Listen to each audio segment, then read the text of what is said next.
ಲೋಕಸಭೆಯ ಚುನಾವಣೆ ರಂಗೇರ್ತಾ ಇದೆ. ಏಪ್ರಿಲ್ 26ಕ್ಕೆ ಮೊದಲನೇ ಮತದಾನ ದಕ್ಷಿಣ ಕರ್ನಾಟಕದಲ್ಲಿ, ಉತ್ತರ ಕರ್ನಾಟಕದಲ್ಲಿ ಮೇ 7ನೇ ತಾರೀಕಿಗೆ ಮತದಾನ.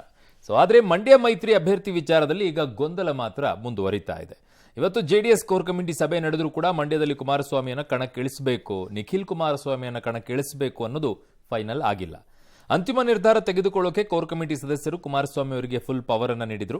ಮಂಡ್ಯ ಅಭ್ಯರ್ಥಿ ವಿಚಾರದಲ್ಲಿ ಕುಮಾರಸ್ವಾಮಿ ಆಡಿದ ಮಾತುಗಳಲ್ಲಿ ಯಾವುದೇ ಸ್ಪಷ್ಟತೆ ಇರಲಿಲ್ಲ. ಬರೀ ಗೊಂದಲ ಮೂಡಿಸುವಂತಹ ಅಂಶಗಳೇ ತುಂಬಿದ್ವು. ಸಂಜೆ ಮಂಡ್ಯ ನಾಯಕರ ಜೊತೆಗೆ ಕುಮಾರಸ್ವಾಮಿ ಅವರು ಸಭೆಯನ್ನ ಮಾಡಿದ್ರು. ಮೂಲಗಳ ಪ್ರಕಾರ ಕುಮಾರಸ್ವಾಮಿ ಅವರೇ ಮಂಡ್ಯ ಅಭ್ಯರ್ಥಿಯಾಗುವಂತ ಸಾಧ್ಯತೆ ತುಂಬಾ ಹೆಚ್ಚಾಗಿದೆ. ಇನ್ನು ನಿರೀಕ್ಷೆಯಂತೆ ಹಾಸನದಿಂದ ಪ್ರಜ್ವಲ್ ರೇವಣ್ಣ ಕಣಕ್ಕೆ ಇಳಿತಾ ಇದ್ದಾರೆ. ಕೋಲಾರ ಟಿಕೆಟ್ ಅಂತಿಮವಾಗಿ ಮಲ್ಲೇಶ್ ಬಾಬು ಅವರ ಪಾಲಾಗಿದೆ. ಈ ಮಧ್ಯೆ ಕುಮಾರಸ್ವಾಮಿಯನ್ನ ಆದಿಚುಂಚನಗಿರಿ ಮಠದ ಸ್ವಾಮೀಜಿಗಳು, ಬೆಂಗಳೂರು ಉತ್ತರ ಕ್ಷೇತ್ರದ ಬಿಜೆಪಿ ಅಭ್ಯರ್ಥಿ ಶೋಭಾ ಕರಂದ್ಲಾಜೆ, ಕೋಲಾರ ಸಂಸದ ಮುನಿಸ್ವಾಮಿ, ಶಾಸಕ ಶರಣಗೌಡ ಕಂದಕೂರು ಭೇಟಿ ಮಾಡಿ ಚರ್ಚಿಸಿದರು. ನಾನು ಚನ್ನಪಟ್ಟಣದ ಪ್ರಮುಖ ನಾಯಕರುಗಳ ಸಭೆ ಒಂದು ಮಾಡಿದ್ದೇನೆ. ನಿಮ್ಮನ್ನ ಎಂದೂ ಕೈ ಬಿಡೋ ಪ್ರಶ್ನೆ ಇಲ್ಲ. ಚನ್ನಪಟ್ಟಣ ಆ ಕ್ಷೇತ್ರ ಉಳಿಸ್ಕೊಳ್ಳತಕ್ಕಂಥದ್ದು ನನ್ನ ಜವಾಬ್ದಾರಿ ಅಂತಲೂ ಹೇಳಿದ್ದೇನೆ. ಅದರ ಜೊತೆಗೆ ನನ್ನ ಪಕ್ಷದ ಭವಿಷ್ಯ ಮಂಡ್ಯ ಜಿಲ್ಲೆ. ತಪ್ಪುಗಳಾಗಿದ್ದೇವೆ, ಲೋಪದೋಷಗಳಿದೆ. ಆದರೂ ಸಹ ಕಳೆದ ಚುನಾವಣೆಯಲ್ಲಿ ನಮ್ಮ ಅಭ್ಯರ್ಥಿಗಳು 5 ಜನ ಸೋತಿರಬಹುದು. ಆದರೆ ನಮ್ಮ ಮತ್ತು ಕಾಂಗ್ರೆಸ್ನ ನಡುವೆ ಇರ್ತಕ್ಕಂಥ ಅಂತರ ಕೇವಲ 3,000 ಮತಗಳು. ನಿಖಿಲ್ ಕುಮಾರಸ್ವಾಮಿ ಅವರಿಗೂ ಒತ್ತಡ ಹಾಕಿದ್ರು. ನನಗೆ ಈಗಾಗಲೇ 2 ಬಾರಿ ಪೆಟ್ಟು ತಿಂದಿದ್ದೇನೆ. ಖಂಡಿತವಾಗಿ ಸಾಧ್ಯ ಇಲ್ಲ ಅಂತೇಳಿ ನಮ್ಮ ನಾಯಕರುಗಳಿಗೆ ಎಲ್ಲರ ಮುಂದೆ ಹೇಳಿದ್ದಾನೆ. ಇಡೀ ರಾಜ್ಯದಲ್ಲಿ ಪಕ್ಷ ಕಟ್ಟತಕ್ಕಂಥ ಜವಾಬ್ದಾರಿ ನನ್ನ ಹೆಗಲ ಮೇಲೆ ಒತ್ಕೊಳ್ಳಿಕ್ಕೆ ತಯಾರಾಗಿದ್ದೇನೆ ಅಂತ ಹೇಳಿದ್ದಾನೆ. ಕಳೆದ 1 ತಿಂಗಳಿಂದ ಪಾಪ ಪುಟ್ಟರಾಜು ಕೈಲಿ ಸಭೆನೂ ಮಾಡಿಸ್ತಾರೆ. ಕೊನೆಗೆ ಯಾಕೋ ನಿನ್ಗೆ ಆಯ್ತಾ ಇಲ್ಲ ಕಣೆ, ನೋಡೋಣ, ನೀನ್ ನೋಡಿದ್ದೆ ಹುಡುಗಿನ ಸ್ವಲ್ಪ ಚೆನ್ನಾಗಿದ್ದಾಳೆ, ಹಾಗಾಗಿ ನಾನೇ ಮದುವೆ ಆಗ್ಬೇಕು ಅಂತ ಇಚ್ಛೆ ಆಯ್ತಾ ಇದೆ. ಮುಂದೆ ಅವತಾರ ಒಂದ್ ದಿವಸ ಒಳ್ಳೆ ಹುಡುಗಿ ನೋಡೋಣ ನಿನಗೆ ಅಂತ ಹೇಳಿ ಇವತ್ತು ಜನತಾ ದಳದ ಮುಖಂಡರು ಒಂದ್ಸಲ ಹಳ್ಳಿಲಿ ಗಾದಿ ಹೇಳ್ತಾರೆ, ಈ ಮಗನು ಮಾಡಕ್ ಹೋಗಿ ಅಪ್ಪನೇ ಮದುವೆ ಆದ ಅಂತ. ಹಾಗಾಗಿ ಇವತ್ತು ಬೇರೆ ತರ ಸರ್ಕಸ್ ನಡೀತಾ ಇದೆ. ಸುಮಲತಾ ಅವ್ರನ್ನ ಏನೆಲ್ಲ ಮಾತಾಡಿದ್ರು ಈ ವೇದಿಕೆಯಲ್ಲಿ ಅಂತ ನನಗೆ ಗೊತ್ತಿದೆ. ಯಾರು ಅವರನ್ನ ಹೀಯಾಳಿಸಿದ್ರು ಅವರು ಇವತ್ತು ನಮ್ಮ ಅಕ್ಕ ಅಂತ ಹೇಳ್ತಾರೆ. ಕಳೆದ 1 ತಿಂಗಳಿಂದ ಅವರಿಗಿಂತ ಹೆಚ್ಚಾಗಿ ಅಲ್ಲಿಯ ಜನ ಅವ್ರನ್ನ ಬಿಡ್ತಾ ಇಲ್ಲ. ಮೊನ್ನೆ ಆಸ್ಪತ್ರೆಯಿಂದ ಬಂದಿದ್ದಾರೆ, ಆ ಜನ ಬಿಡ್ತಾ ಇಲ್ಲ. ನೀವೇ ನಿಲ್ಲಬೇಕು ಅಂತ ಹಠ ಮಾಡ್ತಾರೆ. ಇವತ್ತು ಕೋರ್ ಕಮಿಟಿ ಸಭೆ ಸೇರಿ ಅಲ್ಲಿ ಕೂಡ ನೀವೇ ನಿಲ್ಲಬೇಕು ಅಂತ ಹೇಳ್ತಾರೆ. ಇದು ಇಂದೆಲ್ಲ ನಾಳೆ ಘೋಷಣೆ ಆಗಬೇಕು, ಏನು ಬರುತ್ತೆ ಅದನ್ನ ಫೇಸ್ ಮಾಡಲೇಬೇಕು. ಹೀಗಿದ್ದಾಗ ಯಾಕೆ ಇಷ್ಟೊಂದು ಯೋಚನೆ ಮಾಡ್ತಾ ಇದ್ದಾರೆ ಅನೌನ್ಸ್ ಮಾಡೋದಕ್ಕೆ ಅಂತ? ಇದರಲ್ಲಿ 2 ರೀತಿಯಲ್ಲಿದೆ ದಿವ್ಯ. ಒಂದು ಕಡೆಗೆ ಪಕ್ಷವನ್ನ ಉಳಿಸಿಕೊಳ್ಬೇಕಾದಂಥ ಅನಿವಾರ್ಯತೆ ಒಂದು ಕಡೆಗೆ JDSಗೆ, ಇನ್ನೊಂದು ಕಡೆಗೆ ಆ ಕ್ಷೇತ್ರದಲ್ಲಿ ಹೇಗೆ ನಿಭಾಯಿಸಿಕೊಳ್ಬೇಕು ಅನ್ನುವಂಥ ಒಂದು ಕಡೆಗೆ. ಕಾರಣ ಇಷ್ಟೇ, ಮಂಡ್ಯ ಲೋಕಸಭಾ ಕ್ಷೇತ್ರದಲ್ಲಿ ಒಟ್ಟು 8 ವಿಧಾನಸಭೆ ಕ್ಷೇತ್ರಗಳಿದೆ. ಅದರಲ್ಲಿ ಮಂಡ್ಯದ 7 ವಿಧಾನಸಭಾ ಕ್ಷೇತ್ರಗಳಿರುತ್ತೆ, ಒಂದು ಮೈಸೂರಿನ 1 ಲೋಕಸಭಾ ಕ್ಷೇತ್ರಗಳು, KR ನಗರ ಅದಕ್ಕೆ ಸೇರಿಕೊಳ್ಳುತ್ತೆ. ಈ 8ರಲ್ಲಿ ಆಲ್ಮೋಸ್ಟ್ ಆಲ್ ಕಾಂಗ್ರೆಸ್ ಇದೆ. ಒಂದು ಇಂಡಿಪೆಂಡೆಂಟ್ ಇದೆ, ಒಂದು JDS ಇದೆ. ಅದನ್ನು ಹೊರತುಪಡಿಸಿದ್ರೆ 6 ಕಾಂಗ್ರೆಸ್ ಇದೆ, ಒಂದು ಇಂಡಿಪೆಂಡೆಂಟ್ ದರ್ಶನ್ ಪುಟ್ಟಣಯ್ಯ ಅವರು. ಅದನ್ನು ಬಿಟ್ಟರೆ ಇನ್ನೊಂದು JDS, ಒಂದು KR ಇಟ್ಕೊಂಡಿದ್ದಾರೆ.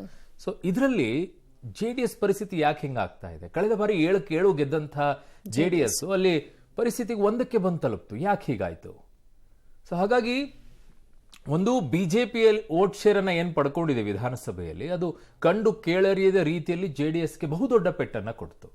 ವೋಟ್ ಪರ್ಸೆಂಟೇಜ್ ಅವ್ರದ್ದೊಂದು 6% ಡೌನ್ ಆಗೋ ಪರಿಸ್ಥಿತಿಗೆ ಬಂತು. ಅಷ್ಟೊಂದು ಗೇನ್ ಅನ್ನ ಬಿಜೆಪಿಯಲ್ಲಿ ಮಾಡ್ಕೊಳ್ಳುವಂತ ಪರಿಸ್ಥಿತಿ ಬಂತು. ಹಾಗಾಗಿ JDSಗೆ ಇದು ಒಂದು ರೀತಿ ಅನಿವಾರ್ಯದ ಪರಿಸ್ಥಿತಿ ಬಂದು ತಲುಪಿದೆ. ಬಟ್ ಅಲ್ಟರ್ನೇಟಿವ್ ಇನ್ನೊಂದು ಪ್ರಶ್ನೆ ಬರುತ್ತೆ ಇದರಲ್ಲಿ. ಏನು ಅಂತಂದ್ರೆ, ಒಬ್ಬ ನಾಯಕನಾಗಿರುವಂತವ್ರು ಎಲ್ಲಾ ಸಂದರ್ಭದಲ್ಲೂ ಪಕ್ಷವನ್ನು ನಾನೇ ಉಳಿಸಬೇಕು ಅಂದಾಗ ನಾನೇ ಹೋಗಿ ಮುಂದೆ ನಿಂತ್ಕೊಂಡು ಹೋರಾಟ ಮಾಡಬೇಕಾದಂತ ಅಗತ್ಯತೆ ಇರೋದಿಲ್ಲ. ಇವ್ರು ನಿಂತಾಗ ಅದರ ಎಫೆಕ್ಟ್ ಬೇರೆ, ಇಲ್ಲಿ ಕುಮಾರಸ್ವಾಮಿ ಅವರು ನಿಂತ್ಕೊಂಡ್ರೆ ಅದರ ಪರಿಣಾಮಗಳು ಪಕ್ಕದಲ್ಲಿರುವಂತ ಬೆಂಗಳೂರು ಗ್ರಾಮಾಂತರದ ಮೇಲೆ ಅದರ ಪರಿಣಾಮಗಳು ಬೀಳುತ್ತೆ, ಮೈಸೂರಿನ ಮೇಲೆ ಅದರ ಪರಿಣಾಮಗಳು ಬೀರುತ್ತೆ, ತುಮಕೂರಿನ ಮೇಲೆ ಅದರ ಪರಿಣಾಮಗಳು ಬೀರುತ್ತೆ. ಇದು 1 ಕಲ್ಲಿಗೆ 3 ಹಕ್ಕಿನೂ 4 ಹಕ್ಕಿ ಹೊಡೆಯುವಂತ ಕೆಲಸ. ಸೊ ಹಾಗಾಗಿ ಕುಮಾರಸ್ವಾಮಿ ಅವರು ಅಖಾಡಕ್ಕೆ ಇಳಿಬೇಕು ಅನ್ನುವಂತ ಒತ್ತಾಯಗಳು ಬರ್ತಾ ಇದೆ. ಬಟ್ ನಾಯಕರಾಗಿರುವಂಥವ್ರು ಇನ್ನೊಬ್ಬನನ್ನ ನಿಲ್ಲಿಸ್ಬಿಟ್ಟು ನಾನು ಗೆಲ್ಲಿಸ್ಕೊಂಡು ಬರ್ತೀನಿ ಅಂತಂದಾಗ ನಾಯಕರಾಗಿ ಕಾಣಿಸ್ಕೊಳ್ತಾರೆ. ಬಟ್ ಇಲ್ಲಿ ಕುಮಾರಸ್ವಾಮಿ ಅವರು ನಾನೇ ಹೋಗಿ ನಿಂತ್ಕೊಳ್ತೀನಿ, ನಾನೇ ಫೈಟ್ ಮಾಡ್ತೀನಿ, ಪಕ್ಷವನ್ನು ಉಳಿಸ್ಕೊಳ್ಬೇಕು ಅಂತಂದಾಗ ಆಲ್ಟರ್ನೇಟಿವ್ ಪ್ರಶ್ನೆ ಏನ್ ಬರುತ್ತೆ ಅಂದ್ರೆ, ರಾಮನಗರ ಚನ್ನಪಟ್ಟಣದ ಕಥೆ ಏನು ಅಂತ. ಈಗ ಮಂಡ್ಯ ವಿಷಯದಲ್ಲಿ ಬೇರೆ ಯಾರು ಕೂಡ ನಾನು ನಿಂತ್ಕೊಳ್ತೀನಿ ಅಂತ ಮುಂದೆ ಬರ್ತಾ ಇಲ್ಲ. ಪುಟ್ಟರಾಜು ಅವರು ಕೂಡ ನೀವೇ ನಿಲ್ಬೇಕು ಅಂತ ಹೇಳ್ತಾರೆ. ಪುಟ್ಟರಾಜು ಅವರು ನಿಂತ ಅನುಭವ ಇದೆ. ಪುಟ್ಟರಾಜು ಅವ್ರಿಗೆ ನಿಂತ ಅನುಭವ ಇದೆ. ಈ time ರಮ್ಯಾ ಅವರ ನಿಲ್ಲಕ್ಕೂ ready ವಿರುದ್ಧವಾಗಿ ಮೊದಲನೇ ಬಾರಿ ನಿಂತ ಸಂದರ್ಭದಲ್ಲಿ ಸೋಲ್ತಾರೆ. ಎರಡನೇ ಬಾರಿ ಅವ್ರ ವಿರುದ್ಧ ಕಂಟೆಸ್ಟ್ ಮಾಡಿದಂತ ರಮ್ಯಾ ಸೋಲ್ತಾರೆ, ಪುಟ್ಟರಾಜು ಅವರು ಗೆಲ್ತಾರೆ. ಸೊ ಹೀಗಿರ್ಬೇಕಾದ್ರೆ ಪುಟ್ಟರಾಜು ಅವರಿಗೆ ಅವಕಾಶ ಮತ್ತೆ ಪುಟ್ಟರಾಜು ಅವರಿಗೆ ಮಂಡ್ಯ ಲೋಕಸಭಾ ಕ್ಷೇತ್ರದ ಬಗ್ಗೆ ಅಗಾಧವಾಗಿರುವಂತ ಅನುಭವ ಇದೆ. ಬಟ್ ನನಗೆ ಚಲುವರಾಯಸ್ವಾಮಿ ಅವರು ಮಾತನಾಡಿರುವಂತ ಮಾತು ಒಂದ್ ಕಡೆಗೆ ಬಹಳ ಬೇಸರ ತರಿಸುತ್ತೆ. ಯಾಕೆ ಹೋಲಿಕೆ ಅದು ಅಂತಂದ್ರೆ ಸರಿ ಹೋಗಲ್ಲ. ಒಂದ್ ಕಡೆಗೆ ಗೌರವಾನ್ವಿತವಾಗಿರುವಂತಹ ಸಿದ್ದರಾಮಯ್ಯನವರು ಹೇಳ್ತಾರೆ ಮಹಿಳಾ ಸಬಲೀಕರಣಕ್ಕೋಸ್ಕರ ನಾವು ಗ್ಯಾರಂಟಿಗಳನ್ನ ತಂದಿದೀವಿ ಅಂತ ಹೇಳಿ. ಅದು ಮಹಿಳೆಯರಿಗೋಸ್ಕರ ನಾವು ತಂದಿರುವಂತಹ ಗ್ಯಾರಂಟಿಗಳು ಅಂತ ಹೇಳಿ, ಮಹಿಳೆಯರು ಚೆನ್ನಾಗಿರಬೇಕು, ಮಹಿಳೆಯರಿಗೂ ಒಳ್ಳೇದಾಗಬೇಕು ಅಂತ ಹೇಳಿ. ಬಟ್ ಅವ್ರದೇ ಕ್ಯಾಬಿನೆಟ್ ಇರುವಂತಹ ಒಬ್ಬ ಮಂತ್ರಿಗಳು ಹೇಳುವಂತದ್ದೇನು, ಹುಡುಗಿನವ್ರು ನೋಡಕ್ ಹೋಗಿದ್ರಂತೆ, ಆ ಹುಡುಗಿ ಅವ್ರಿಗೆ ತೋರಿಸ್ಬಿಟ್ಟು ನನಗೆ ಇಷ್ಟ ಆಯ್ತು, ನನ್ನ ಮದುವೆ ಆಗಿದೆ ಅಂತ. ಹುಡುಗಿ ಅಂದ್ರೆ ನಿಮ್ಗೆ ಮಹಿಳೆ ಅಲ್ವಾ? ಮಹಿಳೆಯರ ಬಗ್ಗೆ ಕೊಡುವಂತ ಗೌರವ ಏನಿದು?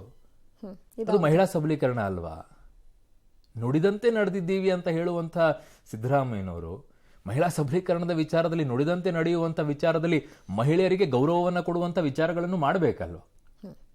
ಏನೋ ಹೇಳ್ತಾ ಇದ್ರಿ, ಏನೋ ಮಾಡ್ತಾ ಇದ್ರಿ ಅನ್ನೋದಲ್ಲ. ಈ ಚುನಾವಣೆಗೂ ಈ ಮಹಿಳೆಯನ್ನು ಯಾರನ್ನೋ ಒಂದು ಹುಡುಗಿನ ನೋಡ್ಕೊಂಡ್ಬಿಟ್ಟು ಇನ್ಯಾರೋ ಮದುವೆ ಅದಕ್ಕೆ ಏನ್ ಸಂಬಂಧ? ಹೋಲಿಕೆಗಳ ಏನ್ ಸಂಬಂಧ ಇದೆ? ಒಬ್ಬ ಲೀಡರ್ ಯಾರನ್ನೋ ಮೆಚ್ಚಿಸೋಕೋಸ್ಕರ ಏನ್ ತೋಚುತ್ತೆ ಅದನ್ನು ಹೇಳುವಂಥದ್ದು ಒಬ್ಬ ನಾಯಕನಾಗಿ ಕಳಿಸ್ಕೊಳ್ಳೋದಿಲ್ಲ.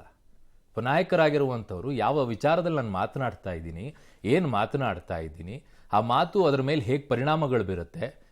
ನೀವು ಕೇವಲವಾಗಿ ನೋಡ್ತಂಗೆ ಕಾಣಿಸ್ತಾ ಇಲ್ವಾ ಮಹಿಳೆಯರನ್ನ? ಅಂದ್ರೆ ಯಾರನ್ನೋ ನೋಡಕ್ ಬಂದಾಗ ಇನ್ಯಾರೋ ಮದುವೆ ಆಗ್ತಾರೆ ಅಂದ್ರೆ ಆ ಹುಡುಗಿ ಒಪ್ಕೊಳ್ತಾಳ? ನಿಮ್ಮ ಥಾಟ್ ಪ್ರೊಸೆಸ್ ಏನಿದೆ? ಒಬ್ಬ ಸಚಿವರಾಗಿದ್ಕೊಂಡು ಇಂಥ ಮಾತುಗಳನ್ನ ಆಡ್ಬೇಕಾದ್ರೆ ಜನ ನಿಮ್ಮನ್ನು ಹೇಗೆ ನೋಡ್ತಾರೆ? ಗೇಲಿ ಮಾಡ್ತಾರೋ, ಜೋಕರ್ ಥರ ನೋಡ್ತಾರೋ, ತಮಾಷೆಯಾಗಿ ನೋಡ್ತಾರೆ. ಅವಾಗೇನೋ ಚಪ್ಪಾಳೆ ತಟ್ಟಬಹುದು. ಆಮೇಲೆ ಕೂತ್ಕೊಂಡವ್ರು ಇವ್ರ ಮಾತುಗಳನ್ನು ನೋಡ್ಕೊಂಡ್ಬಿಟ್ಟು ಒಂಥರ ಹೆಂಗಾಗ್ಬಿಡುತ್ತೆ ಅಂತಂದ್ರೆ ಈ ಮಾತುಗಳು ಈ ಕಟ್ಟೆ ಮೇಲೆ ಕೂತ್ಕೊಂಡ್ಬಿಟ್ಟು ಮಾತಾಡ್ಕೊಂಡು ತಮಾಷೆ ನೋಡ್ತಿರ್ತಾರಲ್ಲ, ಗೇಲಿ ಮಾಡೋ ರೀತಿಯಲ್ಲಿ. ಗೇಲಿಗೆ ಒಳಗಾಗಬೇಡಿ. ಒಬ್ಬ ಸಚಿವರಾಗಿರುವಂಥವ್ರು ನಿಮಗೊಂದು ಜವಾಬ್ದಾರಿ ಕೊಟ್ಟಿದ್ದಾರೆ, ಅದರಲ್ಲೂ ಕೃಷಿ ಕ್ಷೇತ್ರ, ಕೃಷಿ ಇಲಾಖೆಯ ಜವಾಬ್ದಾರಿಯನ್ನು ಕೊಟ್ಟಿದ್ದಾರೆ. ಯಾಕೆ ಮಹಿಳೆಯರು ಕೃಷಿ ಮಾಡೋದಿಲ್ವೇ? ಆ ಮಹಿಳೆಯರನ್ನು ನೀವು ಯಾರಾದರೂ ಹಿಂಗೆ ಹೆಣ್ಮಕ್ಳಿಗೆ ಹಿಂಗೆ ಮಾತಾಡ್ಬಿಟ್ರೆ, ಯಾರೋ ಬಂದ್ರು ನೋಡ್ಬಿಟ್ಟು ಇನ್ಯಾರೋ ಮದುವೆ ಆಗ್ತಿದ್ದಾರೆ ಅಂತಂದ್ರೆ ಏನದು? ಯಾವುದಕ್ಕೆ ಯಾವುದು ಲಿಂಕ್ ಹೇಳ್ತಾ ಇದ್ದೀರಾ ನೀವು? ಟೀಕೆ ಮಾಡಬೇಕಾ? ಮಾಡಿ. ನೇರವಾಗಿ ಕುಮಾರಸ್ವಾಮಿ ಅವರ ಮೇಲೆ, JDSನವರ ಮೇಲೆ ಮಾಡಿ. ಮಹಿಳೆಯರನ್ನ ತರೋದು ಏನಿದೆ ಇಲ್ಲಿ? ಈ ಹುಡುಗಿಯನ್ನ ತರುವಂಥದ್ದು ಏನಿದೆ? ಯಾವ ಮದುವೆಗೇನು? ಆಮೇಲೆ ಅದೇನ್ರಿ ಅದು? ಮಗನ ನೋಡಕ್ ಬಂದ್ರು ಅಪ್ಪ ಮದುವೆ ಆದ್ನಂದೆ ಮಾತಾಡೋ ಮಾತಾ ಅದು? ಮಾನ್ಯ ಸಚಿವರೇ, ಗೌರವ ಇದೆ, ಗೌರವವನ್ನು ಕಾಪಾಡ್ಕೊಳ್ಳಿ. ನಿಮ್ಮನ್ನು ಮಂಡ್ಯದ ಜನ ಆಲ್ಮೋಸ್ಟ್ ಆಲ್ 6 ಸೀಟ್ಗಳ 7ರಲ್ಲಿ 6 ಕೊಟ್ಟಿದ್ದಾರೆ ನಿಮಗೆ. 6 ಕೊಟ್ಟಿದ್ದಾರೆ. ಹೇಗಿರಬೇಕು, ಹೇಗೆ ನಡ್ಕೊಳ್ಬೇಕು? ನಿಮ್ಮನ್ನು ನೋಡ್ತಾ ಇದ್ರೆ ಜನರಿಗೆ ಹೌದಪ್ಪ ಒಂದು ಗೌರವ ಕೊಡಬೇಕು ಅಂತ ಅನಿಸ್ಬೇಕು. ಗೇಲಿ ಮಾಡ್ಕೊಳ್ಳೋ ರೀತಿಯಲ್ಲಿ ಆಗಬಾರ್ದು. ಕುಮಾರಸ್ವಾಮಿ ಅವ್ರದ್ದು ಅಷ್ಟೇ, ನಿಮ್ಗೆ ಅನಿವಾರ್ಯತೆ ಇದೆ, ನೀವು ಇದೆ. ಬಟ್ ಒಂದು ಮಾತನ್ನ ನೆನ್ಪಿಟ್ಕೊಳ್ಳಿ, ಕುಮಾರಸ್ವಾಮಿ ಅವ್ರು ಹೇಳ್ತಾ ಇದ್ರು ನಾವು 2 ಸೀಟನ್ನು ಪಡ್ಕೊಳ್ಳೋಕ್ಕೋಸ್ಕರ ಮೈತ್ರಿ ಮಾಡ್ಕೊಳ್ಬೇಕಾಗಿತ್ತ, ನಾವು ಅದು ನಾವೇ ನಿಂತ್ಕೊಳ್ತಾ ಇದೀವಿ ಅನ್ನೋ ಮಾತನಾಡಿದ್ರು. ನೀವೇ ನಿಂತ್ಕೊಳ್ಳುವಂಥ ಈ 3 ಸೀಟ್ಗಳಿಗೆ ಇನ್ನೂ ಅಭ್ಯರ್ಥಿಗಳನ್ನ ಘೋಷಣೆ ಮಾಡ್ಕೊಳಕ್ಕಾಗ್ತಿಲ್ಲ ಅಲ್ವಾ? 3 ಕ್ಷೇತ್ರಗಳನ್ನೇ ಅಭ್ಯರ್ಥಿಯನ್ನ ಘೋಷಣೆ ಮಾಡೋಕ್ಕಾಗ್ತಿಲ್ಲ. ಎಸ್ಪೆಷಲಿ ಮಂಡ್ಯದಂತೂ ಇನ್ನೂ ಘೋಷಣೆ ಮಾಡ್ಕೊಳಕ್ಕಾಗ್ತಿಲ್ಲ. ಏನಂಥದ್ದು ಸಮಸ್ಯೆ? ಮಾಡುವುದು ನಿಮ್ಮ ವಿಚಾರಗಳು, ನೀವು ತಗೊಳ್ಬಹುದು, ಅದು ಬೇರೆ ವಿಚಾರ. ಅವ್ರಿಗೆ ಅನಿವಾರ್ಯತೆ ಕಾಂಗ್ರೆಸ್ ಅನ್ನು ಫೇಸ್ ಮಾಡಬೇಕು, ಬಿಜೆಪಿಯನ್ನು. ಒಂದೇ ಕಲ್ಲಿಗೆ 2 ಹಕ್ಕಿ ಹೊಡೆಯುವಂತ ಕೆಲಸಕ್ಕೆ JDS ಮುಂದಿರೋದು. ಬಿಜೆಪಿಗೆ ಹೋಗಿರುವಂತಹ ವೋಟ್ಸ್ಗಳನ್ನು ಕೂಡ ವಾಪಸ್ ಪಡ್ಕೊಳ್ಬೇಕು. ಕಾಂಗ್ರೆಸ್ ಪಡ್ಕೊಂಡಿರುವಂತಹ ಸೀಟ್ಗಳಲ್ಲಿ ಕೂಡ ತನ್ನ ಕಾರ್ಯಕರ್ತರನ್ನ ಉಳಿಸಿಕೊಳ್ಬೇಕು. ಕಾರಣ ಕಾಂಗ್ರೆಸ್ಸು ಅಲ್ಲಿರುವಂತಹ ನಾಯಕರುಗಳನ್ನ ಎಷ್ಟು ಸಾಧ್ಯ ಆಗುತ್ತೋ ಅಷ್ಟು ಕಾಂಗ್ರೆಸ್ ಕಡೆಗೆ ಸೆಳೆಯುವಂತ ಕೆಲಸವನ್ನ ಮಾಡ್ತಾ ಇದ್ದಾರೆ. ಹಾಗಾಗಿ ಭವಿಷ್ಯದಲ್ಲಿ ಚನ್ನಪಟ್ಟಣದ ಕಥೆ ಏನಾಗುತ್ತೆ, ರಾಮನಗರ ಕೈಬಿಟ್ಟು ಹೋಗುತ್ತಾ ಆ ಆತಂಕನೂ ಅವ್ರಿಗಿರಬಹುದು. ಅದನ್ನೇ ಹೇಳ್ತಾ ಇರೋದು. ಈಗ ಚನ್ನಪಟ್ಟಣದಿಂದ ಅವರು ಆಚೆ ಹೋಗ್ಬಿಟ್ರೆ ಚನ್ನಪಟ್ಟಣದಲ್ಲಿ ಯಾರು? ನಿಖಿಲ್ ಕುಮಾರಸ್ವಾಮಿ ಅವರು ರಾಮನಗರದಲ್ಲಿ ಕಂಟೆಸ್ಟ್ ಮಾಡಿ ಸೋತಿದ್ದಾರೆ. ಬಟ್ ಚನ್ನಪಟ್ಟಣದಲ್ಲಿರುವಂತದ್ದು ಯಾರು? ಯೋಗೇಶ್ವರ್ ಅವರು. ಅದು ಬಿಜೆಪಿಗೆ ಹೊರಟು ಹೋಗ್ಬಿಡುತ್ತಾ? ಈಗ ಅವ್ರಿಗಿರುವಂತಹ ಆತಂಕ ಒಂದೇ, ನಾನು ಎಲ್ಲೋ ಜಾಗ ಖಾಲಿ ಮಾಡಿದ್ರೆ ಅಲ್ಲಿ ಯಾರೋ ಇನ್ಯಾರೋ ಬಂದು ಕೂತ್ಕೊಳ್ತಾರೆ ಅಂತ ಹೇಳಿ. ಸೊ ಹಾಗಾಗಿ ಮಂಡ್ಯಕ್ಕೆ ಹೋದ್ರೆ ಚನ್ನಪಟ್ಟಣದಲ್ಲಿ ಇನ್ಯಾರೋ ಬಂದು ಕೂತ್ಕೊಂಡ್ಬಿಡ್ತಾರೆ. ಚನ್ನಪಟ್ಟಣ ಏನ್ ಮಾಡೋಣ ಆಮೇಲೆ ಅಂತ ಅವರಿಗೆ ಬೇರೂರು ಬಿಡೋದು ಅಷ್ಟು ಸುಲಭದ ವಿಚಾರಗಳಲ್ಲ. ಬಟ್ ಪಕ್ಷಗಳನ್ನ ಉಳಿಸಿಕೊಳ್ಬೇಕು, ಪಕ್ಷವನ್ನ ಗಟ್ಟಿ ಮಾಡ್ಕೊಳ್ಬೇಕು ಅಂದ್ರೆ JDSಗೆ ಮಂಡ್ಯ ಅನಿವಾರ್ಯತೆ ಅನಿವಾರ್ಯತೆ ಅನಿವಾರ್ಯತೆ. ಕಾರಣ ಅವರು ಬೇರಿರೋದು ಅತಿ ಹೆಚ್ಚಾಗಿ ಮಂಡ್ಯದ ಸುತ್ತಮುತ್ತಲೇ. ಸೊ ಮಂಡ್ಯದ ವಿಚಾರದಲ್ಲಿ ಕುಮಾರಸ್ವಾಮಿ ಅವರು ನಿಲುವನ್ನ ತೆಗೆದುಕೊಳ್ತಾ ಇದ್ದಾರೆ. ನೋಡೋಣ ಏನ್ ಮಾಡ್ತಾರೆ ಅಂತ ಹೇಳಿ. ಆಮೇಲೆ ಕಳೆದ ಬಾರಿಯ ಸೋಲನ್ನ ಕೂಡ ಪ್ರತಿಕಾರವಾಗಿ ತೀರಿಸಿಕೊಳ್ಳೋ ಹಠ ಏನೋ ಬಿದ್ದಿದ್ದಾರೆ. ಮಾತನ್ನ ಸಭೆಯಲ್ಲಿ ಕೂಡ ಆಡಿದ್ದಾರೆ. ಓಕೆ, ಬಟ್ ಈ ಮಲೇಶ್ ಬಾಬು ಅವ್ರ ವಿಚಾರ ಒಂದು ಹೇಳ್ಬೇಕಲ್ವಾ? ಅವರು ಆ್ಯಕ್ಚುಲಿ ಬಂಗಾರಪೇಟೆಯಲ್ಲಿ ಕಳೆದ ಬಾರಿ 2 ಬಾರಿ ಕಂಟೆಸ್ಟ್ ಮಾಡಿದ್ದಾರೆ. 2 ಬಾರಿನೂ ಸೋತಿದ್ದಾರೆ ಅವರು. ಒಂದು ಬಾರಿ ಸೆಕೆಂಡ್ ಬಂದಿದ್ರು, ಇನ್ನೊಂದು ಬಾರಿ 3ನೇ ಇದಕ್ಕೆ ಹೋಗಿದ್ರು ಈ ಬಾರಿ ಚುನಾವಣೆಯಲ್ಲಿ. ಸೊ ಈಗ ಅವರಿಗೆ MP ಚುನಾವಣೆಗೆ ತಂದಿಡ್ತಾ ಇದ್ದಾರೆ. ನೋಡೋಣ ಹೇಗಾಗುತ್ತೆ. ಹೊಸ ಪ್ರಯೋಗವನ್ನ ವಿಧಾನಸಭೆಯಿಂದ ಲೋಕಸಭೆಗೆ ತರ್ತಾ ಇದ್ದಾರೆ ಈ ವ್ಯಕ್ತಿಯನ್ನ.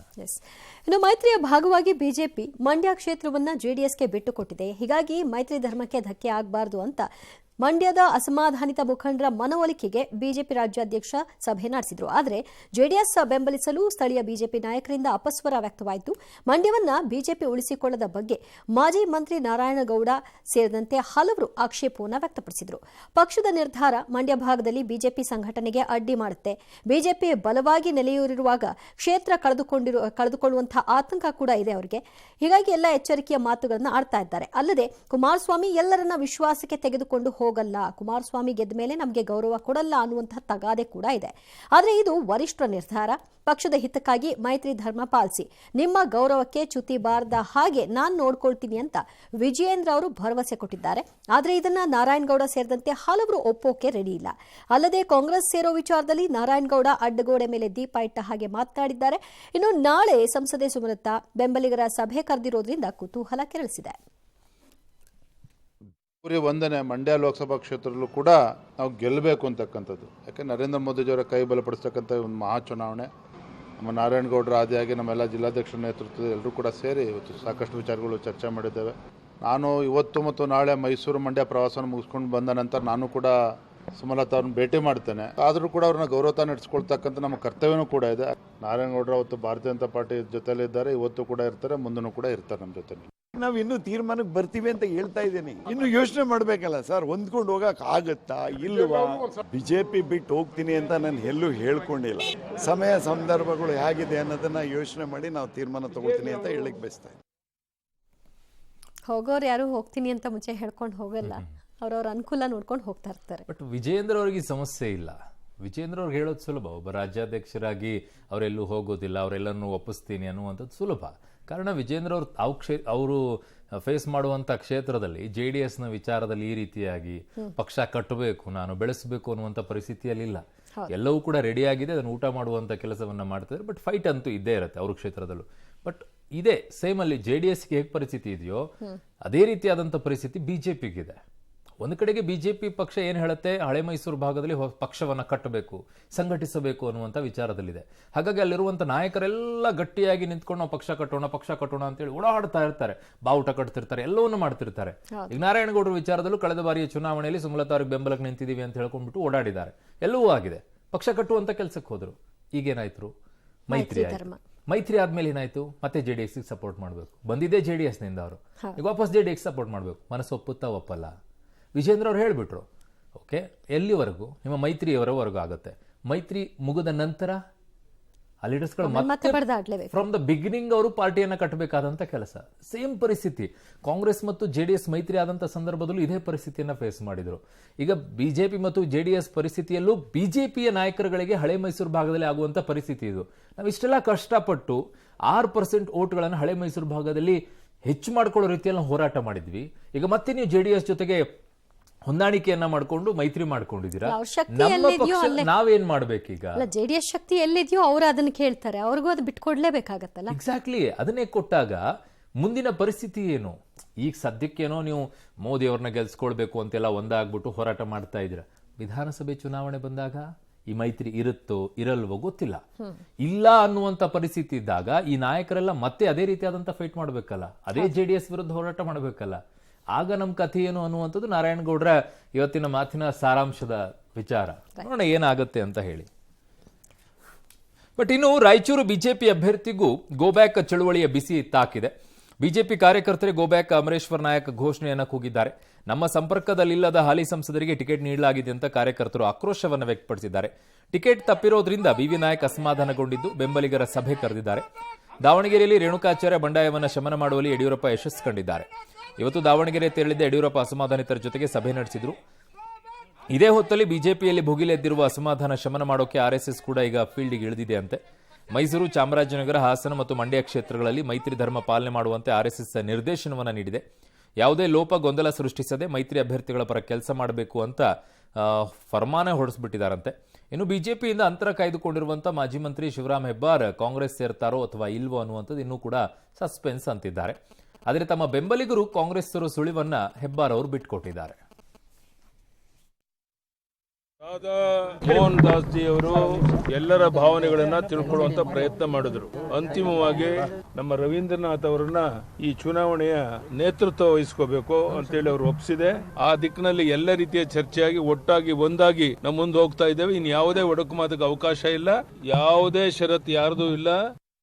ಬಗೆಹರಿಯಲಿಲ್ಲಂಥದ್ದೇನು ನಾವು ಆಗಿದ್ದಲ್ಲ, ಸಣ್ಣ ಪುಟ್ಟ ಆಗಿದ್ದು ದೋಷಗಳು ಅವನ್ನೆಲ್ಲ ಸರಿ ಮಾಡಿದ್ದೀವಿ. ಮುಂದೆ ಭಾರತೀಯ ಜನತಾ ಪಾರ್ಟಿ ದಾವಣಗೆರೆ ಪಾರ್ಲಿಮೆಂಟ್ ಕ್ಷೇತ್ರನ ಗೆಲ್ತಕ್ಕಂಥದಕ್ಕೆ ಏನೇನು ಪ್ರಯತ್ನ ಮಾಡ್ಬೋದು ಮಾಡಿ ಗೆಲ್ಲಿಸ್ತೀವಿ. ಸಂಧಾನ ಏನಿಲ್ಲ, ನಾವು ಒಬ್ರಿಗೊಬ್ರು ಮಾತಾಡ್ದಂಗೆ ಇದ್ದದ್ದು ತೊಂದರೆ ಆಗಿತ್ತು. ಈಗ ಮಾತಾಡಿದ್ದೀವಿ, ಸರಿಯಾಗೈತಿ. ನಾವು ರವೀಂದ್ರನಾಥ್ ಎಲ್ಲ ಸೇರಿ ಚರ್ಚೆ ಮಾಡ್ತೀವಿ. ಇನ್ನೂ ಸಣ್ಣ ಪುಟ್ಟ ಸಮಸ್ಯೆಗಳಿದಾವೆ. ಬಿಜೆಪಿ ಬೆಂಬಲಿಸೋದು ನಾವು. ನಾನೇನು ಸೇರ್ಪಡೆ ಆಗ್ತಾ ಇತ್ತು ಹೋಗ್ತಾನೆ ಹೋಗುದಿಲ್ಲ, ಹೇಳುದಿಲ್ಲ ಹೇಳ್ತಾನೆ. ಬೆಂಬಲಿಗರಿಂದ ಅರ್ಜೆಂಟ್ ಆಗ್ಬಹುದು, ಬೆಂಬಲಿಗರಿಂದ ಅಂತ ನಿರ್ಣಯ ಆಗ್ಬಹುದು. ಕಾದ್ಕೊಳ್ಳೇಬೇಕಾದಂತ ಕಾಲಘಟ್ಟದಲ್ಲಿ ಯಾರು ಕೋಪ ಮಾಡ್ಕೊಂಡಿದ್ರು ಅವ್ರಿಗೆ ಜವಾಬ್ದಾರಿ ಕೊಟ್ಬಿಟ್ರೆ ಮುಗೀತಲ್ಲ. ನಾಳೆ ಸೋಲಾಗ್ಲಿ ಇನ್ನೊಂದಾಗ್ಲಿ ಅದ್ರ ಹೊಣೆಗಾರಿಕೆ ಅವರೇ ಹೊತ್ಕೊಳ್ಬೇಕಾಗತ್ತೆ. ಈಗ ರವೀಂದ್ರನಾಥ್ ಅವ್ರ ವಿಷಯದಲ್ಲಿ ಅದೇ ಮಾಡಿರೋದು. ಪೊಲಿಟಿಕಲಿ ಸ್ಟ್ರಾಟಜಿ ಆ ನಾಯಕರುಗಳು ಯಾವಾಗಿದ್ರು ಕೂಡ ಅದನ್ನ ಮಾಡ್ಕೊಳ್ತಾರೆ. ಬಟ್ ಅದ್ರ ಹೊಣೆಯನ್ನ ಹೊತ್ಕೊಳ್ಳುವಂಥವ್ರು ಯಾರಾದ್ರೂ ಬೇಕಲ್ಲ.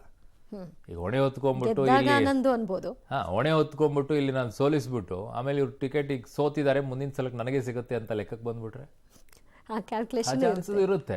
ಒಳಗೊಳಗೇನೆ ನಾನೆಲ್ಲ ಕೆಲಸ ಮಾಡಿದೀನಿ ಅಂತ ತೋರಿಸ್ಕೊಂಡ್ಬಿಟ್ಟು ಒಳಗೊಳಗೇನೆ ಸೋಲಿಸುವಂತ ಕೆಲಸ ಮಾಡುವಂತ ನಡೆಯುತ್ತೆ. ರಾಜಕೀಯದಲ್ಲೂ ಕೂಡ ಸರ್ವೇ ಸಾಮಾನ್ಯ. ಬಟ್ ನಾನು ಆಗ್ಲೇ ಹೇಳ್ತಾ ಇದ್ದೆ ನಿಮಗೆ, ಈಗ RSS ನಿರ್ದೇಶನ ನೀಡಿದೆ ಮೈತ್ರಿ ಧರ್ಮ ಪಾಲನೆ ಮಾಡ್ಬೇಕಂತ. ನೋಡಿ ಎಲ್ಲಾ ಕ್ಷೇತ್ರಗಳು ಹಳೆ ಮೈಸೂರು ಭಾಗದಲ್ಲಿನೆ. ಅಲ್ಲಿ ಬಿಜೆಪಿಯ ಪರಿಸ್ಥಿತಿನೇ ಅದೇ. ಯಾಕೆ ಈ ಉತ್ತರ ಕರ್ನಾಟಕ ಭಾಗದಲ್ಲಿ, ಮಧ್ಯ ಕರ್ನಾಟಕ ಭಾಗದಲ್ಲಿ ಬರೋದಿಲ್ಲ? ಅಲ್ಲಿ JDS ವಿಚಾರದಲ್ಲಿ ಹೆಚ್ಚಿನ ರೀತಿಯಲ್ಲಿ ಇಲ್ಲ. ಸೊ ಹಾಗಾಗಿ ಮೈಸೂರು, ಚಾಮರಾಜನಗರ, ಹಾಸನ, ಮಂಡ್ಯ ಈ ಕ್ಷೇತ್ರದಲ್ಲಿನೇ ಇವ್ರಿಗೆ ಏನಾಗ್ಬಿಟ್ಟಿದೆ, ಒಂಥರ ಸಂಕಷ್ಟಕ್ಕೆ ಕೂತ್ಕೊಂಡ್ಬಿಟ್ಟಿದ್ದಾರೆ. ಒಂಥರ ಧರ್ಮ ಸಂಕಷ್ಟ. ಆ ಕಡೆಗೆ ಮೈತ್ರಿ ಪಾಲನೆ ಮಾಡಬೇಕು, ಈ ಕಡೆಗೆ ನಮ್ಮ ಪಕ್ಷ ಕಟ್ಕೊಳ್ಬೇಕು, ನಡೆಯುತ್ತೆ. ಬಟ್ ಎಲ್ಲಿ ಗೊಂದಲಗಳಿಲ್ಲ, ಕಾಂಗ್ರೆಸ್ ಅಲ್ಲಿ ಇಲ್ವಾ ಅಸಮಾಧಾನಗಳು? ಅಲ್ಲೂ ಬಂಡಾಯ ಎದ್ದಿದ್ದಾರೆ. ಈ ಕಡೆಗೆ ವೀಣಾ ಕಾಶ್ಯಪ್ನವ್ರು ಬಂದಿದ್ದಾರೆ ಬಂಡಾಯದ ವಿಚಾರದಲ್ಲಿ. ಬೆಂಗಳೂರು ನಾರ್ತಲ್ಲಂತೂ ಒಳಗೊಳಗೆ ಏನೇನೋ ಮಾಡ್ತಾ ಇದ್ದಾರೆ ಅನ್ನುವಂಥ ಚರ್ಚೆ ಬರ್ತಾ ಇದೆ. ಬಹುತೇಕ ಕಡೆಗಳಲ್ಲಿ ಬಹುತೇಕವಾಗಿ ಅಸಮಾಧಾನಗಳು ಇದ್ದೇ ಇರುತ್ತೆ. ಅವುಗಳನ್ನು ಹೆಂಗೆ ಶಮನ ಮಾಡ್ಕೊಳ್ತಾರೋ, ಅಲ್ಲಿ ಟಿಕೆಟ್ ಅನೌನ್ಸ್ ಆಗಿರುವಂಥ ಕ್ಯಾಂಡಿಡೇಟ್ಗಳು ಅವ್ರ ಜೊತೆಗೆ ಹೇಗೆ ನಿಂತ್ಕೊಳ್ತಾರೆ, ಪ್ರತಿಷ್ಠೆಗಳನ್ನೆಲ್ಲ ಬಿಟ್ಟು ಅವ್ರ ಜೊತೆಗೆ ಯಾವ ರೀತಿಯಾಗಿ ಹೊಂದ್ಕೊಳ್ತಾರೆ ಅನ್ನೋದ್ರ ಮೇಲೆ ಹೋಗುತ್ತೆ. ಆಮೇಲೆ ಆಕಾಂಕ್ಷಿಗಳು ಯಾವ ರೀತಿಯಾಗಿ ಸಮಾಧಾನಕ್ಕೆ ಒಳಗಾಗ್ತಾರೆ ಅನ್ನೋದನ್ನ ನೋಡಬೇಕು. ಕೆಲವರಿಗೆ MLC ಮಾಡ್ತೀನಿ ಅಂತ ಹೋಗ್ಬೋದು, ಕೆಲವರಿಗೆ ಇನ್ನೇನೋ ಪೊಸಿಷನ್ ಕೊಡ್ತೀನಿ ಅಂತ ಹೋಗ್ಬೋದು, ಇನ್ನೊಂದ್ಸಲ ಎಲ್ಲೋ ವ್ಯವಸ್ಥೆಯನ್ನ ಮಾಡ್ತೀನಿ ಅಂತ ಹೇಳ್ಬೋದು. ಈ ತರ ಬಂದಾಗ ಹೇಗೆ ಯಾವ ರೀತಿಯಾಗಿ ಶಮನ ಆಗುತ್ತೆ ಅಂತ ನೋಡ್ಬೇಕು. ಬಟ್ ಈಗ ಈಶ್ವರಪ್ಪನವ್ರ ವಿಚಾರದಲ್ಲಿ ಆಗಿಲ್ವಲ್ಲ. ಅಲ್ಲಿ ಆಫರ್ ಬಹಿರಂಗವಾಗಿ MLC ಮಾಡ್ತೀವಿ ಅಂತ ಇದು ಎಕ್ಸ್ಪೆಕ್ಟೆಡ್ ಅಲ್ವಾ ಅರುಣ್? ರೇಣುಕಾಚಾರ್ಯ ಆಗ್ಲಿ ಇನ್ನೊಬ್ಬರನ್ನಾಗ್ಲಿ ಯಡಿಯೂರಪ್ಪನವರು ಕೂಲ್ ಮಾಡೋದ್ರಲ್ಲಿ ಸುಲಭ. ರೇಣುಕಾಚಾರ್ಯ ಅವರು ಯಡಿಯೂರಪ್ಪನವ್ರು ಹೇಳಿದ ತಕ್ಷಣ ಅಂದ್ರೆ ಸಾಕು, ರೇಣುಕಾಚಾರ್ಯ ಸುಮ್ಮನೆ ಕೂತ್ ಬಿಡ್ತಾರೆ. ಬಟ್ ಈಶ್ವರಪ್ಪನವರು ಇವರು ಕೂಡ ಹೋಗ್ತಾ ಇಲ್ಲ ಅವ್ರ ಜೊತೆಗೆ ಮಾತಾಡೋದಕ್ಕೆ. ಇಷ್ಟೆಲ್ಲ ಮಾತಾಡಿದ್ಮೇಲೆ ನಾನು ಯಾಕೆ ಹೋಗಿ? ಎಲ್ಲವೂ ಆಗಿದೆ. ಬಟ್ ಎರಡು ಘಟಾನುಘಟಿ ನಾಯಕರುಗಳು ನಿಂತ್ಕೊಂಡಾಗ ಪ್ರತಿಷ್ಠೆ ಬಹಳ ದೊಡ್ಡದಾಗಿ ಬರುತ್ತೆ. ಈಶ್ವರಪ್ಪನವರು ಪಕ್ಷ ಕಟ್ಟಿದಂಥವ್ರೆ, ಯಡಿಯೂರಪ್ಪನವರು ಪಕ್ಷ ಕಟ್ಟಿದಂಥವ್ರೆ. ಇಬ್ಬರಿಗೂ ಕೂಡ ನಾಯಕತ್ವ ಇದೆ. ಬಟ್ ಇವ್ರಿಗೆ ಒಂದು ರೀತಿ ನಡ್ಕೊಳ್ತಾ ಇದ್ರೆ ಇವ್ರಿಗೊಂದು ರೀತಿ ನಡ್ಕೊಳ್ತಾ ಇದ್ದಾರೆ ಅಂತಂದಾಗ ಸಹಜವಾಗಿ ಆ ನೋವು ಬರುತ್ತೆ. ಅದನ್ನ ಆ ಅಸಮಾಧಾನ ಶಮನ ಆಗೋದು ಹೇಗೆ ಅನ್ನೋದೇ ಪ್ರಶ್ನೆ ಬರುತ್ತೆ. ಸಣ್ಣ ಪುಟ್ಟದೆಲ್ಲ ಆಗ್ಬಿಡುತ್ತೆ. ಈಗ ಕಾಂಗ್ರೆಸ್ನಲ್ಲೂ ಹಾಗೆ ನಡೀತಾ ಇದೆ. ಅದನ್ನ ಹೇಗೆ ಶಮನ ಮಾಡ್ತಾರೆ ಅನ್ನೋದು ನೋಡಬೇಕು. ಬಿಜೆಪಿಯಲ್ಲಿ 1-2 ಇದೆ, ಇನ್ನೂ ನಡೆಯುತ್ತೆ. ಟಿಕೆಟ್ ಮುಗಿಯೋವರೆಗೂ ಕೂಡ ಇದೆ. ಇನ್ನು ಕಾಂಗ್ರೆಸ್ ಹೈಕಮಾಂಡ್ಗೆ ಕರ್ನಾಟಕದ ಕೋಲಾರ, ಚಿಕ್ಕಬಳ್ಳಾಪುರ ಕ್ಷೇತ್ರದ ಟಿಕೆಟ್ ಘೋಷಣೆ ಕಗ್ಗಂಟಾಗಿರುವಂತೆ ಕಾಣಿಸ್ತಾ ಇದೆ. ಗಾಂಧಿ ಕುಟುಂಬದ ಜೊತೆ ನಂಟು ಉಳಿಸಿಕೊಂಡಿರುವಂತಹ ಹಿರಿಯ ರಾಜಕಾರಣಿಗಳಾದ ಸಚಿವ KH ಮುನಿಯಪ್ಪ ಮತ್ತು ಮಾಜಿ CM ವೀರಪ್ಪ ಮೊಯ್ಲಿ ನಮಗೆ ನ್ಯಾಯ ಕೊಡಿಸಿ ನೇರವಾಗಿ ಹೀಗಂತ ಸೋನಿಯಾ ಗಾಂಧಿ ಅವರ ಮೊರೆ ಹೋಗಿದ್ದಾರೆ. ಅಳಿಯ ಚಿಕ್ಕಪೆದ್ದಣ್ಣಗೆ ಕೋಲಾರ ಟಿಕೆಟ್ ಕೊಡಿಸಲೇಬೇಕು ಅಂತ KH ಮುನಿಯಪ್ಪ. ಇದು ನನ್ನ ಅಂತಿಮ ಸ್ಪರ್ಧೆ, ನನಗೆ ಚಿಕ್ಕಬಳ್ಳಾಪುರ ಟಿಕೆಟ್ ಕೊಡಲೇಬೇಕು ಅಂತ ಮಾಜಿ CM ವೀರಪ್ಪ ಮೊಯ್ಲಿ ಪಟ್ಟು ಹಿಡಿದು ಕುಳಿತಿದ್ದಾರೆ. ಇದೇ ವೇಳೆ ಪುತ್ರ ರಕ್ಷಾರಾಮಯ್ಯಗೆ ಟಿಕೆಟ್ ಕೊಡಿಸುವ ಸಲುವಾಗಿ ಮಾಜಿ ಮಂತ್ರಿ MR ಸೀತಾರಾಮ್ AICC ಅಧ್ಯಕ್ಷರ ಬಳಿ ಲಾಬಿಯನ್ನ ನಡೆಸಿದ್ದಾರೆ. ಇದು ಸೋನಿಯಾ ಗಾಂಧಿ ಜೊತೆ ಮಲ್ಲಿಕಾರ್ಜುನ ಖರ್ಗೆಯನ್ನ ಇಕ್ಕಟ್ಟಿಗೆ ಸಿಲುಕಿಸಿದೆ. ಇನ್ನು ಇವತ್ತು ನಾಳೆಯೊಳಗೆ ಈ ಗೊಂದಲ ಬಗೆಹರಿಯುತ್ತೆ ಅಂತ ಗೃಹ ಸಚಿವ ಪರಮೇಶ್ವರ್ ಹೇಳಿದ್ದಾರೆ. ಈ ಮಧ್ಯೆ ಲೋಕಯುದ್ಧಕ್ಕೆ ಮುನ್ನ DCM DK ಶಿವಕುಮಾರ್ ಇಂದು ಧರ್ಮಸ್ಥಳ ಮಂಜುನಾಥ, ಕುಕ್ಕೆ ಸುಬ್ರಹ್ಮಣ್ಯ ಮತ್ತು ಶೃಂಗೇರಿ ಶಾರದಾಂಬಿಯ ದರ್ಶನವನ್ನ ಪಡ್ಕೊಂಡ್ರು. ಬಗೆಹರಿಬಹುದು, ಕೆಲವು ಕಾಂಪ್ರಮೈಸಸ್ಗಳು ಮಾಡಬೇಕಲ್ಲ. ಬಿಡು ಅವ್ರೇನು ಅವ್ರನ್ನ ಕೇಳೋದೇ ಬೇಕಾಗಿಲ್ಲ, ಹಂಗೆ ಕೊಡ್ಬೋದು ನಾವು ಟಿಕೆಟ್ ಅನ್ನೋಂಗಿಲ್ಲ ರಾಜಕಾರಣದಲ್ಲಿ. ಅವ್ರನ್ನೂ ಕೂಡ ವಿಶ್ವಾಸಕ್ಕೆ ತಗೊಂಡೇ ಮಾಡಬೇಕಾಗುತ್ತೆ ಅನ್ನುವಂಥದ್ದು. ಹಾಗಾಗಿ ಸ್ವಲ್ಪ ನಿಧಾನ ಆಗ್ತಾ ಇದೆ. ಅದನ್ನ ಇವತ್ತು ನಾಳೆ ಒಳಗೆ ಬಗೆಹರಿಸ್ತಾರೆ. High command is confident enough. ಎಲ್ಲರೂ ಅವರವರ ಧರ್ಮದ ಬಗ್ಗೆ ಅಪಾರವಾದಂಥ ನಂಬಿಕೆ ಇಟ್ಕೊಂಡು ಬದುಕಬೇಕು. ಎಲ್ಲ ಮಾಡೋದು ನೆಮ್ಮದಿ ಶಾಂತಿಗೋಸ್ಕರ. ಸೊ ಎಲ್ಲರ ಆಶೀರ್ವಾದ ಪಡೆದು ನನ್ನ ಈ ಒಂದು ಧರ್ಮದ ಯುದ್ಧ ಪ್ರಾರಂಭ ಆಗ್ತದೆ. ನನಗೊಂದು ನಂಬಿಕೆ, ಪ್ರಯತ್ನ ವಿಫಲ ಆಗ್ಬೋದು, ಪ್ರಾರ್ಥನೆ ವಿಫಲ ಆಗೋದಿಲ್ಲ. ಪ್ರಾರ್ಥನೆ ಖಂಡಿತ ಫಲ ಸಿಗ್ತದೆ. ಎಲ್ಲರೂ ಒಂದ್ ದೇವ್ರ ಹತ್ರ ಅದೇ ಪ್ರಾರ್ಥನೆ ಮಾಡ್ತಾ ಇದ್ರೆ ದೇವ್ರ ಏನ್ ಮಾಡ್ತಾರೆ ಅನ್ನೋದು ನನಗೆ ಪ್ರಶ್ನೆ. ಅಲ್ಲ, ಎಲ್ಲರೂ ಒಂದೇ ಪ್ರಾರ್ಥನೆಯನ್ನ ಮಾಡ್ತಾ ಇದ್ರೆ ದೇವರು ಯಾರ ಪ್ರಾರ್ಥನೆಗೆ ಮನ್ನಣೆ ಕೊಡ್ತಾನೆ? ಫಸ್ಟ್ ಕಮರ್, ಫಸ್ಟ್ ಪ್ರಿಫರೆನ್ಸ್. ಹಂಗ್ ಬರೋದಿಲ್ವಲ್ಲ, ಅಲ್ಲಿ ತೂಕವನ್ನ ಹಾಕ್ತಾರಂತೆ. ಮತ್ತೆ ಯಾರ್ಯಾರ ಕರ್ಮ ಫಲಗಳು ಹೇಗೆ ಹೇಗಿರುತ್ತೆ ಅನ್ನೋದಕ್ಕೆ ತಕ್ಕಂಗೆ ದೇವರು ಆಯಾ ಪ್ರಾರ್ಥನೆಗೆ ತಕ್ಕಂತೆ ತಥಾಸ್ತು ಅಂತಾನೆ ಅನ್ನುವಂಥದ್ದು ಬರುತ್ತೆ. ಗೊತ್ತಿಲ್ಲ ಇಲ್ಲಿ ಏನ್ ಮಾಡ್ತಾರೆ ನೋಡಿ. ಆಗ್ಲೇ ಹೇಳ್ತಾ ಇದ್ದೀನಿ ನಿಮ್ಗೆ, ಕಾಂಪ್ರಮೈಸ್ ಅನ್ನುವಂಥ ಶಬ್ದ ಬಳಸಿದ್ರು ಪರಮೇಶ್ವರ್ ಅವರು. ಯಾಕೆ ಬಳಸಿದ್ರು? ಘಟಾನುಘಟಿಗಳಿದ್ದು ಎದುರಾಳಿಗಳು ಅವರನ್ನ ವಿರೋಧ ಹಾಕೊಂಡ್ಬಿಟ್ರೆ ಆ ಕ್ಷೇತ್ರದಲ್ಲಿ ಗೆಲ್ಲೋದು ಕಷ್ಟ ಅಂತ ಅಂದಾಗ ಅವರನ್ನ ಮನವೊಲಿಸುವಂತಹ ಕೆಲಸ, ಅವರನ್ನ ಕಾಂಪ್ರಮೈಸ್ ಮಾಡ್ಕೊಳ್ಳುವಂತ ಕೆಲಸಕ್ಕೆ ಕೈ ಹಾಕ್ತಾರೆ. ಇಲ್ಲದೆ ಇದ್ರೆ ಟಿಕೆಟ್ ಅನೌನ್ಸ್ ಮಾಡ್ಬಿಡ್ತಾರೆ. ಯಾಕಂದ್ರೆ ಅವರಿಂದ ಏನೂ ಆಗೋದಿಲ್ಲ, ಯಾವ ಡ್ಯಾಮೇಜು ಆ ಕ್ಷೇತ್ರದಲ್ಲಿ ಆಗೋದಿಲ್ಲ, ಯಾವ ಅಭ್ಯರ್ಥಿಗಳಿಗೂ ಕೂಡ ಅದರಿಂದ ಏನೂ ಆಗೋದಿಲ್ಲ ಅಂತ ಇದ್ರೆ ಅಲ್ಲಿ ಯಾರ ಮಾತನ್ನು ಕೇಳೋದಿಲ್ಲ. ಬಟ್ ಇಲ್ಲಿ ಮುನಿಯಪ್ಪನವ್ರ ವಿಚಾರದಲ್ಲಿ ಹಾಗಿಲ್ಲ, ಮೊಯ್ಲಿ ಅವ್ರ ವಿಚಾರದಲ್ಲೂ ಹಾಗಿಲ್ಲ, ಈ ಕಡೆಗೆ ರಕ್ಷಾರಾಮಯ್ಯವ್ರ ವಿಚಾರದಲ್ಲೂ ಹಾಗಿಲ್ಲ. ಸೊ ಇವರನ್ನೆಲ್ಲ ವಿಶ್ವಾಸಕ್ಕೆ ತೆಗೆದುಕೊಂಡೇ ಏನ್ ಮಾಡಬೇಕು ಅನ್ನುವಂಥದ್ದಕ್ಕೆ ಬರ್ತಾರೆ. ಅದೇ ಕಾಂಪ್ರಮೈಸ್. ಯಾಕಂದ್ರೆ ಘಟಾನುಘಟಿಗಳು, ದೊಡ್ಡವರಿಗೆ ಬೆಲೆ, ದೊಡ್ಡವರಿಗೆ ಬೆಲೆ, ಸಣ್ಣವರಿಗೆ ಇಲ್ಲ. ಅದೇ ರಾಜಕೀಯದಲ್ಲಿ ಕಾಣಿಸ್ತಾ ಇದೆ.